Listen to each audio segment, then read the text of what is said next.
এবার গুমের মামলায় শেখ হাসিনা সহ ১১ জনের বিরুদ্ধে গ্রেফতারি পরোয়ানা জারি করেছেন আন্তর্জাতিক অপরাধ ট্রাইব্যুনাল। আর সাবেক সেনা কর্মকর্তা জিয়াউল আহসান অন্য মামলায় কারাগারে থাকায় তাকে হাজির করতে বলা হয়েছে ১২ ফেব্রুয়ারি। চিফ প্রসিকিউটর জানান, গুমের নির্দেশদাতা ছিলেন শেখ হাসিনা, আর গুম করলে ওই কর্মকর্তাকে দেয়া হতো পুরস্কার।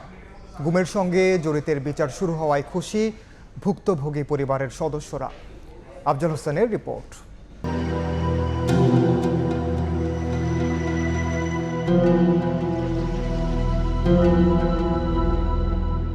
জীবন্ত মানুষের ঠোঁটে সেলাই, সরাসরি মাথায় গুলি করে হত্যা কিংবা বস্তায় ভরে নদীতে ফেলে দেয়া, গুম কমিশনের রিপোর্টে উঠে এসেছে এমন ভয়াবহ নির্যাতনের তথ্য।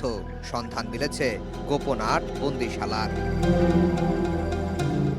গত ১৫ বছরে সংঘটিত বিভিন্ন গুমের ঘটনায় নির্দেশদাতা হিসেবে সাবেক প্রধানমন্ত্রী শেখ হাসিনার সম্পৃক্ততার প্রমাণ পায় কমিশন। সংশ্লিষ্টতা পেয়েছে প্রতিবেশী দেশ ভারতেরও। গুম কমিশনের রিপোর্টে আরও বলা হয়, গুমের বেশিরভাগ ক্ষেত্রে র্যাব, ডিবি, সিটিটিসি, গোয়েন্দা সংস্থা ডিজিএফআই এবং এনএসআই প্রধান ভূমিকা পালন করে। ২০০৯ থেকে ২০২৪ আওয়ামী লীগের আমলে গুম করা হয় হাজারেরও বেশি মানুষকে। এর মধ্যে কেউ ফিরেছেন, কেউ হারিয়ে গেছেন চিরতরে। সোমবার গুম ও বিচার বহির্ভূত হত্যাকাণ্ডের মামলায় শেখ হাসিনা, তারিক আনাম সিদ্দিকী, বেনজির আহমেদ সহ এরকম ১১ জনের বিরুদ্ধে গ্রেফতারি পরোয়ানা জারি করেন আন্তর্জাতিক অপরাধ ট্রাইব্যুনাল। সাবেক সেনা কর্মকর্তা জিয়াউল আহসানকে হাজির করতে বলা হয়েছে ১২ ফেব্রুয়ারি। শুনানিতে চিফ প্রসিকিউটর বলেন, গুমে জড়িত কর্মকর্তাদের পুরস্কৃত করত শেখ হাসিনার সরকার।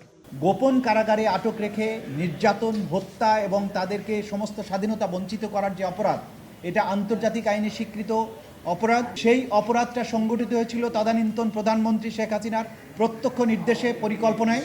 সাবেক প্রধানমন্ত্রী শেখ হাসিনা, তার তদানীন্তন নিরাপত্তা উপদেষ্টা তারিক সিদ্দিকী, তদানীন্তন আইজিপি বেনজির আহমেদ সহ বিভিন্ন সংস্থার মোট ১২ জনের বিরুদ্ধে আজকে আমরা গ্রেপ্তারি পরোয়ানা জারির জন্য আবেদন জানিয়েছিলাম। আদালত সেই গ্রেপ্তারি পরোয়ানা জারি করেছেন। এদিন বিশেষ ট্রাইব্যুনালে উপস্থিত ছিলেন গুম পরিবারের সদস্যরা। রাষ্ট্র বিচারের উদ্যোগ নেয় সন্তোষ প্রকাশ করেন তারা। ২২ সালে যখন বলা হলো আমি গুম হয়েছি পুলিশের কাছে, তার একদিন পরেই আন্তর্জাতিক টিম আসলেন, ওখানে উনি বললেন আমি স্বেচ্ছায় গুম হয়েছি। পুরা মেকানিজমটাই ছিল দুর্বৃত্তি ভরা। আরমান যেদিন গুম হয় সেদিন ২ দিন আগে আমাকে বলে যে চাচা আমার বাসায় এসে তাকে আমাকে খোঁজ নিয়ে গিয়েছে। তারপর হঠাৎ করেই শুনলাম যে তাকে গুম করা হয়েছে। আইসিটি ট্রাইব্যুনালকে ধন্যবাদ জানাই এবং এই ব্যবস্থাটাকে ধন্যবাদ জানাই, কারণ এই অপেক্ষার আবেদনটা আমাদের কিন্তু বিগত ১ যুগেরও বেশি। ১৪ ডিসেম্বর পর্যন্ত গুমের ঘটনায় কমিশনে ১,৬৭৬টি অভিযোগ জমা পড়ে। এর মধ্যে ৭৫৮ জনের অভিযোগ যাচাই বাছাই করা হয়েছে। আফজাল হোসেন, সময় সংবাদ, ঢাকা।